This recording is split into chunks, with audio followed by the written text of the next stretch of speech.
हे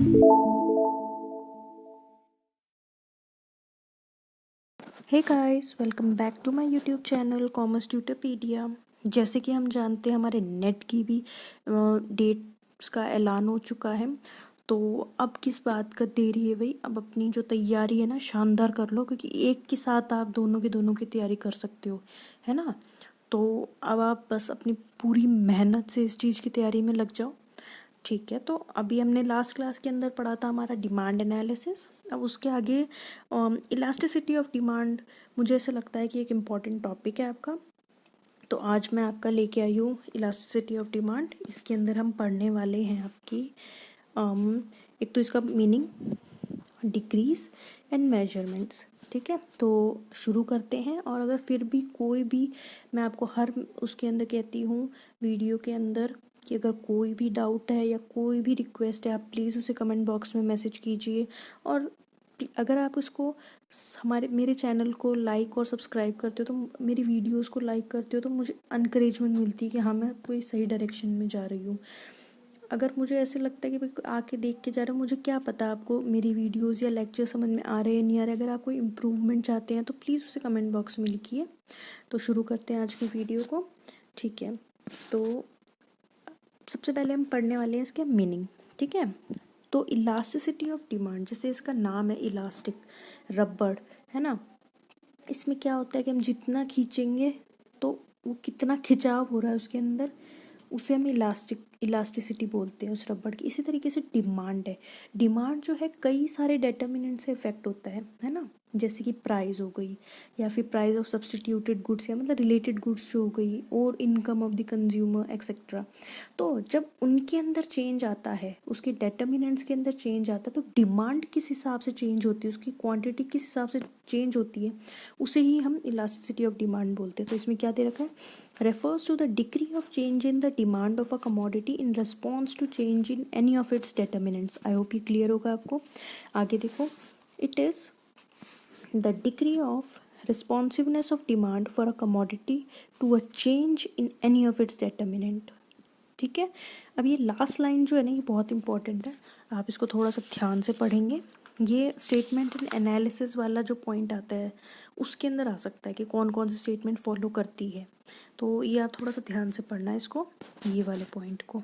ये क्या बोलता है आपको कि लॉ ऑफ डिमांड एक इंडिकेटिव स्टेटमेंट है, whereas elasticity is a quantitative statement. क्या आप बता सकते हैं इसका मीनिंग क्या है? ठीक है, मैं बताती हूँ पहले आपको कि जो लॉ ऑफ डिमांड है, आप दिमाग लगाओ कि वो क्या बताता है। हमें केवल वो बताता है direction of change in quantity demanded in response. Direction बताता है, वो केवल इंडिकेट करता है। जबकि जो इलास्टिसिटी है ना, वो हमें क्या बताता है, ये हमें बताता है quantitative relationship between the quantity demanded and its determinant. तो आई होप ये चीज़ क्लियर होगी। अब आते हैं इसके फॉर्मूले के ऊपर। ये जो है ना फॉर्मूला, तो क्या है फॉर्मूला, कुछ नहीं, हमने जो अभी पढ़ा, मीनिंग जो पढ़ा कि एक डिटर्मिनेंट के चेंज होने से क्वांटिटी डिमांडेड में क्या चेंज आता है। तो ये हमारा फॉर्मूला बन गया। क्या बन गया formula? Percentage change in quantity demanded upon में change in any of its determinant of demand. ठीक है, अब आते हैं प्राइस इलास्टिसिटी ऑफ डिमांड के ऊपर। प्राइस इलास्टिसिटी ऑफ डिमांड क्या होती है?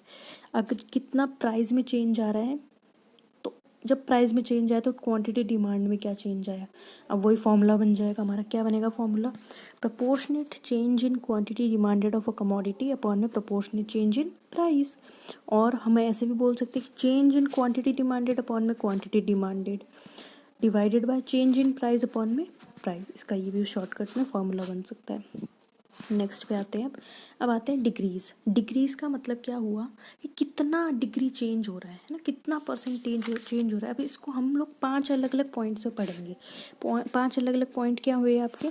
पहला हुआ परफेक्टली इलास्टिक डिमांड। अब ये सब क्या होते हैं मैं आपको बता दूंगी, वैसे तो आपको पता होगा, बट हमें एकदम कैजुअल लैंग्वेज किसी को समझना ज़रूर, हमें इतना टेक्निकलिटी में जाने की ज़रूरत नहीं है।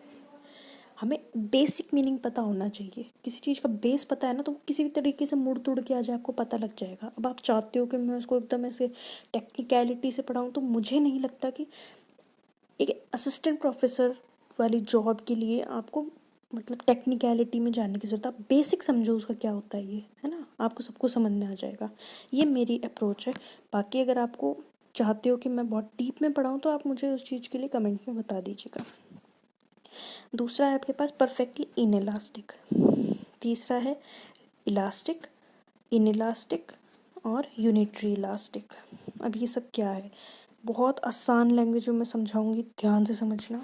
सबसे पहले है, और मैं आपको सीधे डायग्राम से समझाऊंगी, ठीक है ना। सबसे पहले आते हैं इलास्टिक के अंदर। इलास्टिक, अब ये डायग्राम समझ, जिसको एक ग्राफ समझ में आते हैं ना वो सबको समझ सकता है। अब इस ग्राफ में क्या है, ध्यान से पढ़ना।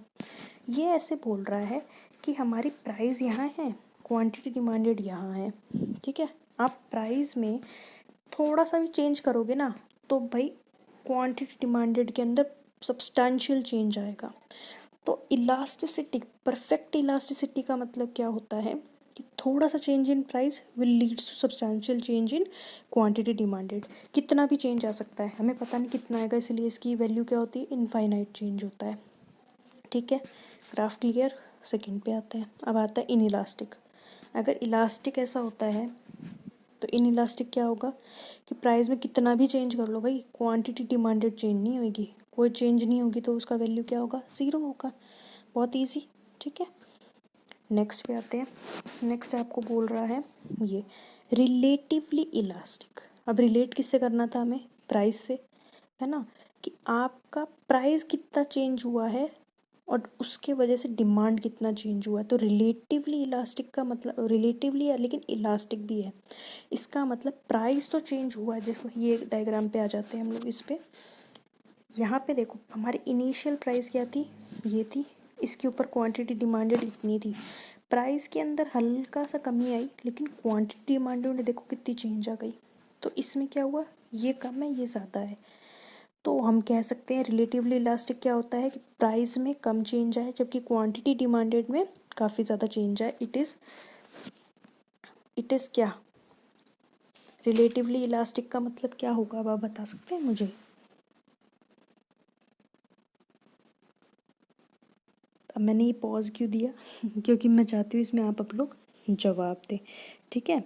It is more than one, या फिर हम बोल सकते हैं it is the demand is relatively elastic. अब आते हैं हम लोग इन इलास्टिक के ऊपर। इन इलास्टिक जस्ट अपोजिट होगा इसका। क्या होगा, इसके अंदर प्राइस के अंदर बहुत ज़्यादा डिफरेंस आ गया लेकिन क्वांटिटी डिमांडेड में बहुत मामूली फ़र्क आया है, ठीक है। मामूली फ़र्क होने के कारण इसकी जो वैल्यू होगी इज़ लेस देन वन, ठीक है। ये क्लियर होगा ये दोनों के दोनों आपको। लास्ट आते हैं हम लोग यूनिटरी लास्ट। अब यूनिटरी का मतलब क्या होगा, जितना प्राइस में चेंज होगा उतना ही क्वांटिटी डिमांडेड में चेंज होगा। दोनों सेम है तो यूनिटरी, मतलब दोनों में यूनि मतलब वन, तो आपकी वैल्यू क्या हो गई, वन हो गई। जितनी प्राइस में चेंज उतना ही क्वांटिटी डिमांडेड में चेंज। आई होप ये डायग्राम क्लियर है आपको, ठीक है। तो इसी के साथ ही पांचों पॉइंट हमारे खत्म होते हैं। हम एक बार समरी और पढ़ लेते हैं, ब्रीफ में देख लेते हैं अगर क्या था ये। हमने सबसे पहले पढ़ा था परफेक्टली इलास्टिक। इसमें क्या होते हैं, buyers are prepare to buy entire quantity at the prevailing price but none at slightly higher price. Conversely they can buy infinitely at lower prices, ठीक है। अब आते हैं इसके ऊपर perfectly inelastic. Quantity demanded does not respond to change in price, clear. फिर है हमारे पास इलास्टिक डिमांड। इसमें क्या हुआ कि proportionate change in quantity demand is greater than proportionate change in price, fall और राइज। अगला है हमारे पास क्या है, ये इनइलास्टिक डिमांड। इसमें क्या है, response of quantity demanded is proportionately less than change in price. अगला है यूनिटरी इलास्टिक, जितना उसमें चेंज होगा उतना ही उसमें चेंज होगा। किसमें किसमें, क्वांटिटी डिमांडेड और प्राइस के अंदर। प्राइस जितना चेंज हो रहा है उतना ही क्वांटिटी डिमांडेड चेंज हो रहा है हमारे पास। So that's it guys. जो आपका लास्ट में मेजरमेंट बचता है वो मैं आपके लिए नेक्स्ट वीडियोस में लेके आऊँगी। तो तब तक के लिए थैंक यू। और अगर कोई भी क्वेरी हो, कोई भी अगर आपको चीज़ और अच्छे समझनी हो तो आप प्लीज़ उस चीज़ को नीचे कमेंट बॉक्स में कह दीजिएगा। तब तक के लिए थैंक यू।